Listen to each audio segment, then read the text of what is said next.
माय माऊली नमस्कार. वेद ग्रंथातील एक महान ग्रंथ श्री संत एकनाथ महाराज कृत श्री भावार्थ रामायण कथासार अभिवाचन करत आहे. युद्धकांड भाग 36. द्रोणगिरी मूळच्या ठिकाणी ठेवून मारुती परत आला. सर्व वानर विभीषणासह श्रीराम आनंदित झाले. वानराने रामाला विनंती केली की लंकेत जाऊन रावणावर हल्ला करण्याची आज्ञा द्यावी, म्हणजे या रावणाला धडा शिकव.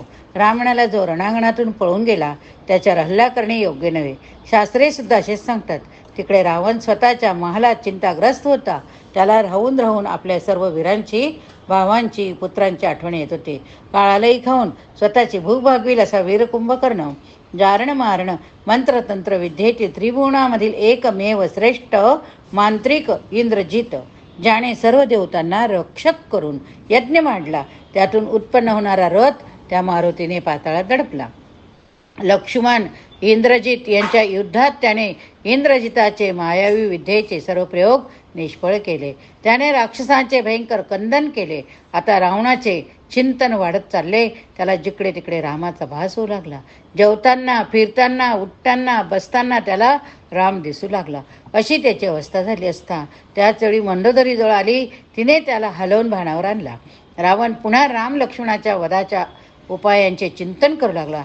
त्याचवेळी त्याला पाताळातील महिकावती नगरीचे अधिपती अहिरावण मैरावण या दोघा भावांची आठवण झाली.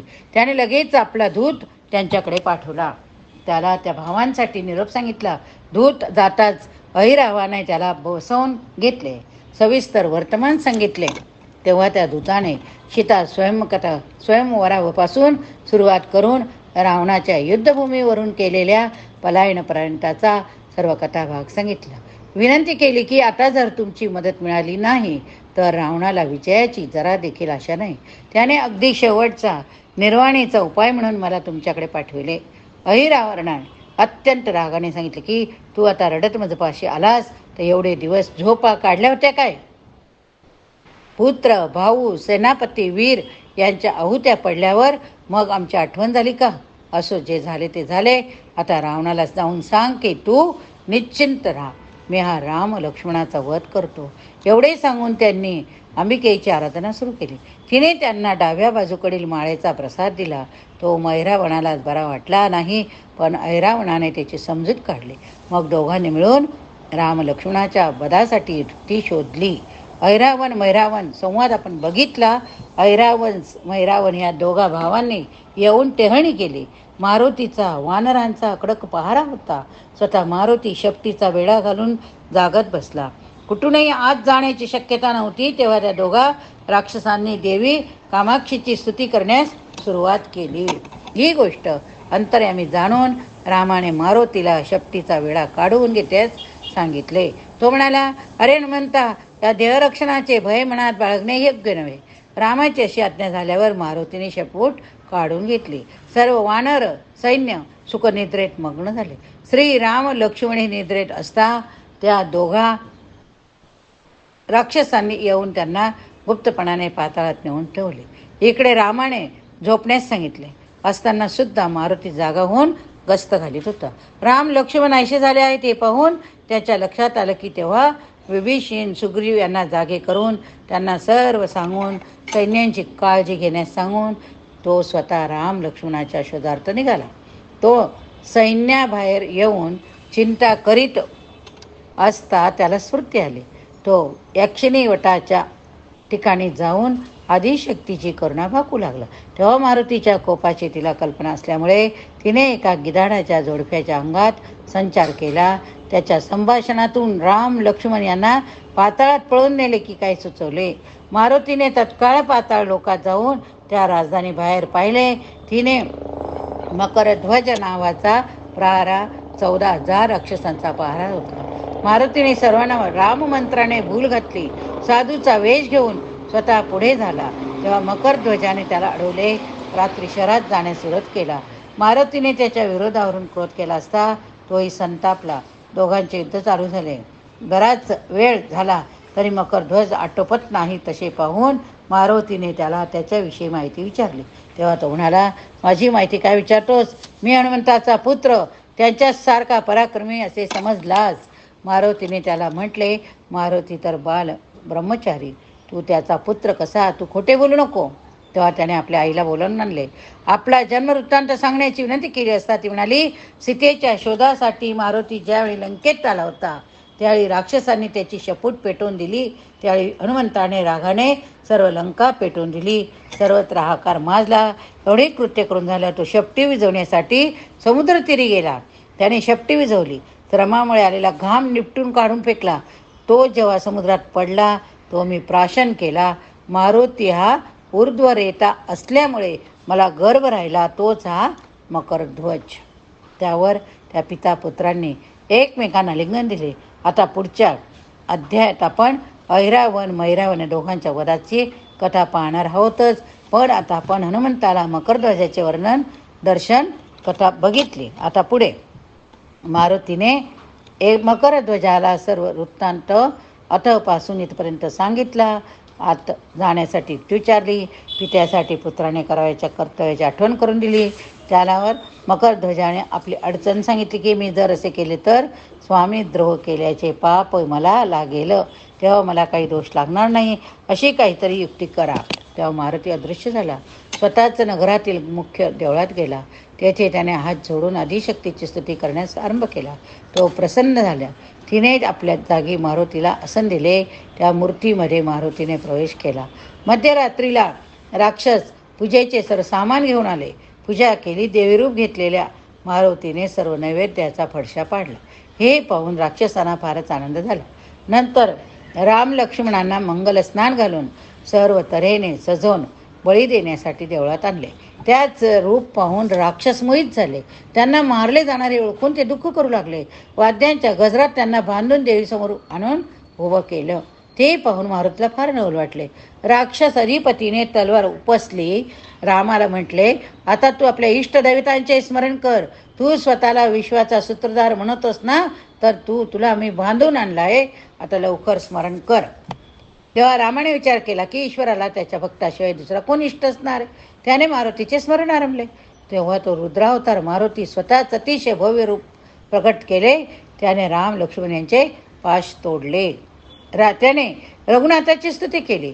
राक्षसांचे युद्ध करण्यासाठी त्याची आज्ञा मागितली. रामाने त्याला तशी आज्ञा दिली.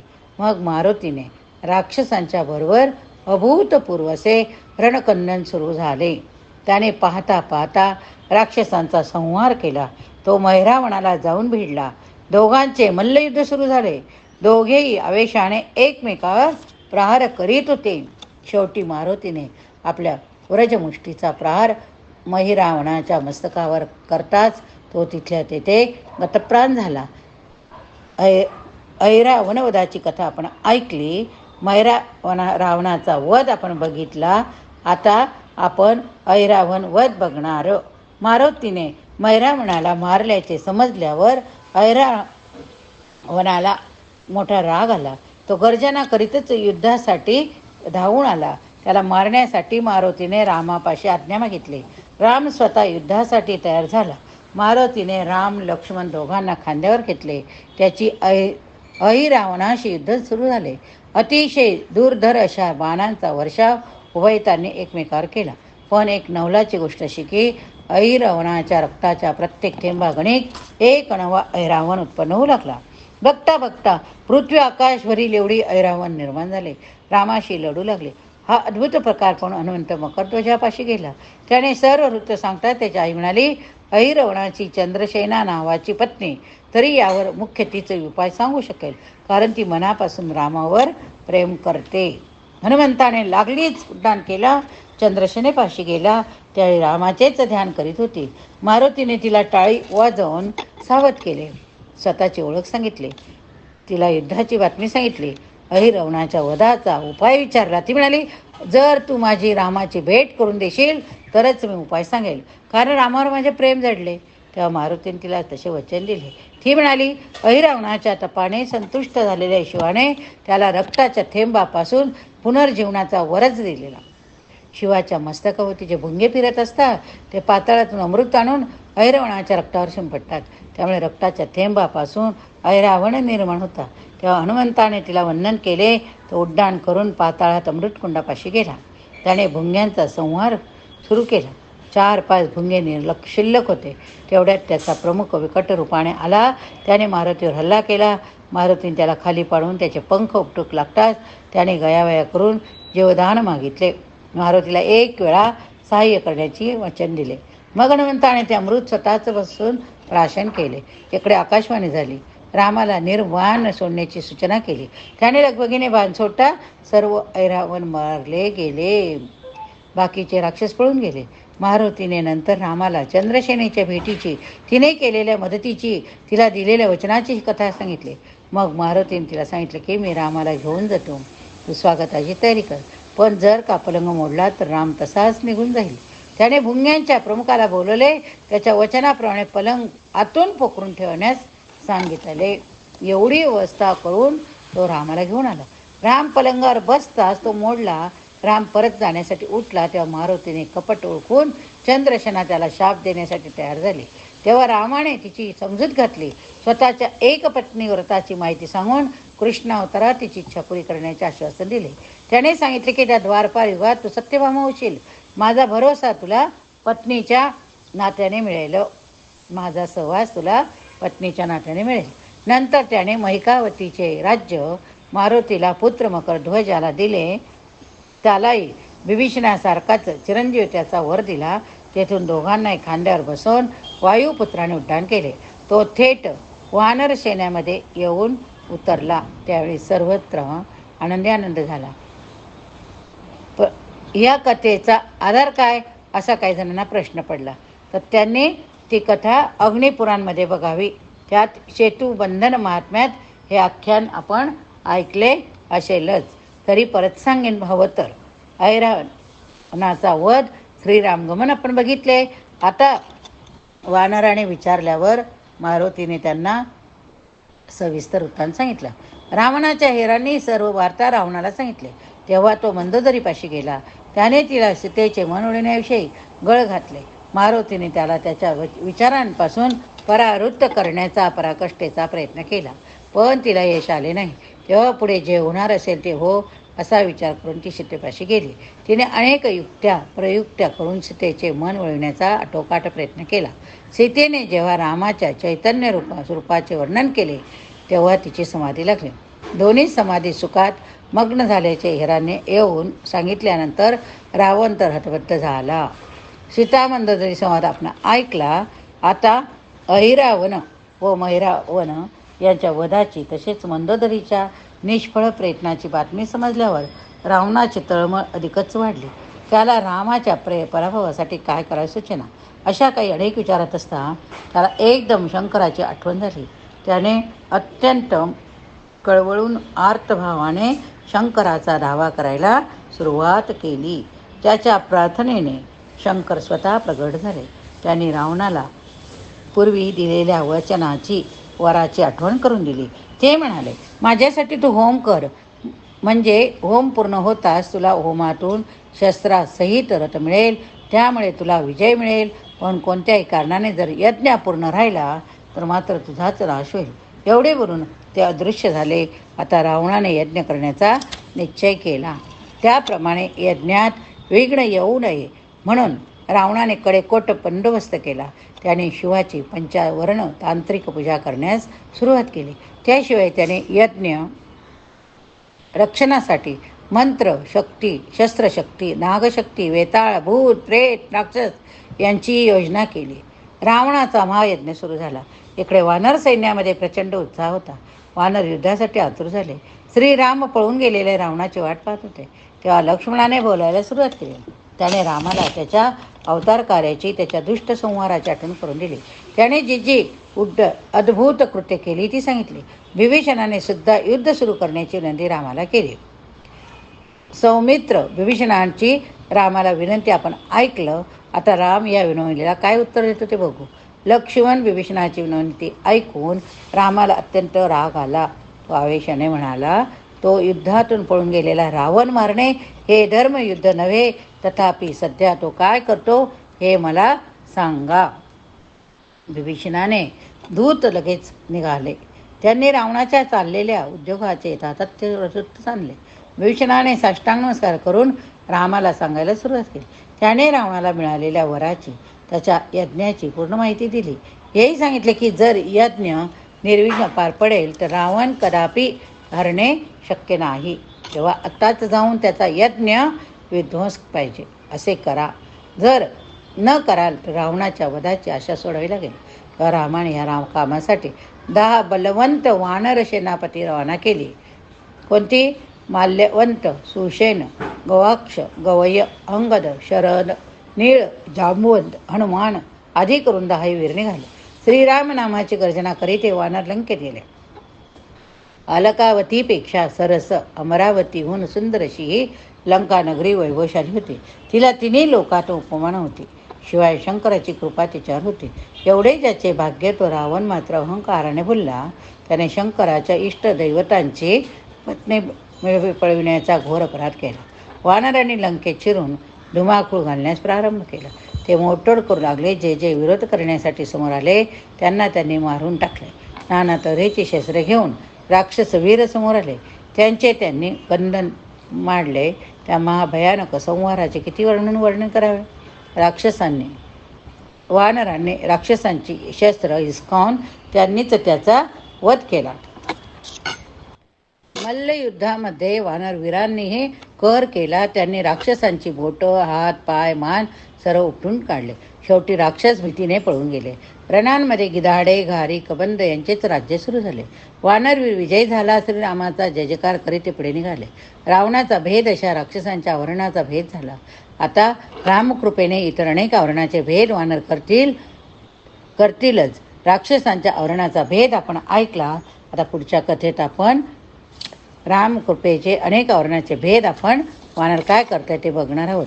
सर्वात कठीण संकल्पाचे आवरण त्याचा नाश करून वानर समूह उड्या मारीत निघाला.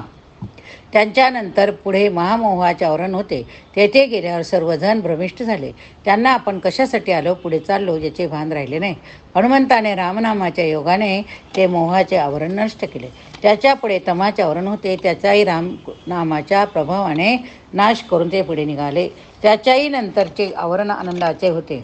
त्यामध्ये रावण यज्ञक्रियेसाठी मध्ये मग्न झालेला त्यांनी पाहिला. त्यांनी त्याला मंत्राच्या जपामध्ये निमग्न झालेला पाहिला.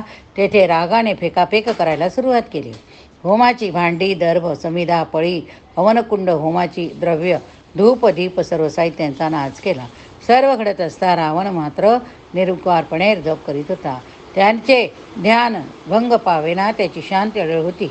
वानरांनी त्याला भोसकले तरीही तो अचल होता. त्या अंगदाने युक्ती काढली. त्याने बाजूला असलेल्या मंदोदरीला धरले. बळाने तिला ओढायला सुरुवात केली. तिने आकांत मांडला. स्त्रियांना धरतो म्हणून रावणाने अंगराचा धिक्कार केला. अंगद त्याला म्हणाला, तू भिक्षेचा बहाणा करून परस्त्री पळवलीस, वर मला निर्लज्जासारखा नीतीच्या गोष्टी काय सांगतो. हे उत्तर ऐकता क्षणी रावण खवळला. आसन सोडून निघाला, उठला. एका ठोशात त्याने अंगदाला मूर्छित केले. तेव्हा मारुतीने तत्काळ येऊन त्याच्या बाहूवर मुठीचा प्रहार केला. त्या आघाताने रावण काही क्षण सैरभैर झाला. अंगद मूर्छेतून धावत झाल्यावर यज्ञाचा नाश करण्याचा आपला कार्यभाग पार पाडलेला पाहून सर्व कपिवीर उड्या मारीत पळाले. रावणाच्या यज्ञाचा विध्वंस आपण बघितला. आता रावण जेव्हा शुद्धीवर आला तेव्हा त्याने यज्ञाचा झालेला विनाश पाहिला. त्याचा राग अनावर झाला. त्याने रडत बसलेल्या मंदोदरीची सांत्वन करण्यास सुरुवात केली. स्वतःच्या सामर्थ्याबद्दल त्याने तिची खात्री पटवून देऊ सुरू केले. तो म्हणाला, आज तू पाहताच, एक तर रावण राहील नाहीतर राम, असा मी पराक्रम करीन. मी तो सर्व जण पाहतच राहतील. मग त्याने सर्व सैन्याला सिद्ध होण्याची आज्ञा दिली. रावण अति उत्साहाने सज्ज झाला. जसा दिवा विझण्यापूर्वी अधिक मोठा होता तसा रावणाचे झाले. लंकेमध्ये सर्व वीरांना घरोघरी औक्षण केले जाऊ लागले. त्या वीरांचे कुटुंबीय आक्रोश करू लागले. इकडे वानरांचा युद्धांचा आवेश चढला. ते श्रीराम जय श्रीराम जय श्रीराम असा गजर देत उड्या मारू लागले. तिकडे रावणाचे विशाल सागरासारखे सैन्य तयार झाले. रणवाद्यांचा गजर सुरू झाला. शंख, भेरी, रण, तुरे, शिंगे आदी वाद्यांनी एकच कल्लोळ केला. त्यांची चतुरंग सेना एखाद्या मत्त हत्तीसारखी झुलू लागली. कवचचे परिधान केलेले, हातामध्ये चित्रविचित्र झाले शस्त्रे धारण केलेले राक्षस रावण यांच्या भीतीने अंश झालेल्या मंत्रदेवता रावणाच्या मागे पुढे चालत होत्या. आपल्या पुत्रपौत्रांचा, भावांचा वध, राक्षस वीरांचा वध सर्व त्यावेळी रावणाच्या नजरेसमोर आले. त्याचा राग अनावर झाला. रथावर चढून तो उभा राहिला. त्याने स्वर्गापासून ते पाताळापर्यंत व्यापून जाईल असे प्रचंड रूप घेतले. ते पाहून सर्व लोकांमध्ये पळापळ झाली. प्रलय काळच्या ढगांसारखे ते सैन्य गर्जना करीत चालू लागले. त्यावेळी अनेक अपशकुन होऊ लागले. बरेच दिवसा झाकळून आले. धूमकेतू चमकू लागले. नक्षत्रे तुटली. कोल्हे कुई सुरू झाली. प्रचंड वावटळीने आणि धुळीने सर्व वातावरण भरून गेले. ते सर्व पाहून वानर मनात दचकला. तरी त्या वीराने अपशकुनांना जुमानले नाही. त्याने स्वतःला सावरले. आपल्या सैन्याला धीर दिला. हे पुढे निघाले. पुन्हा पुन्हा अपशकुन होतच होते. रावणाने रामाला युद्धाचे आव्हान दिले. त्यावर बंधू लक्ष्मणाने रावणाचे यथेच्छ निंदा करून उत्तर दिले. श्रीराम हास्यमुद्रा करून अशांत उभे राहिले. रावणाने इशारा करताच वानर राक्षसांचे तुंबळ युद्ध सुरू होते. त्यामध्ये रथी, महारथी, अतिरथी होते. शस्त्रांनी अस्त्रांनी लढत होते. काही जण मल्लयुद्ध करीत होते. रक्तामासाचा चिखल माजला. राक्षस सैन्याचा घोर विध्वंस झाला. वानर सेनाने त्या पराक्रमाची शर्त केली. हे सर्व पाहून खवळलेला रावण रामाला शोधित त्याच्यासमोर आला. सर्व तऱ्हेची शस्त्रास्त्रे, रथ, घोडे, सारथी यांनी सज्ज रावणचा बाण धारण केलेला वल्कले नेसलेला राम विषम दृश्य पाहताच इंद्राने रामाच्या साह्यासाठी रथ घेऊन जाण्याची आज्ञा आपण आपला सारथी मातली याला दिली. शस्त्र अस्त्रे, चिलखते, इतर युद्ध साहित्यासह तो दिव्य रथ घेऊन मातली निघाला. रावणाच्या युद्धासाठी गमन आपण बघितले. आता पुढील भागात पुढील कथा बघूया. या ठिकाणी हा भाग संपला. प्रभू रामचंद्र की जय. चरितं रघुनाथस्य शतकोटी प्रवेस्तरम् एकैक अक्षरं पुंसां महापातकनाशनम्.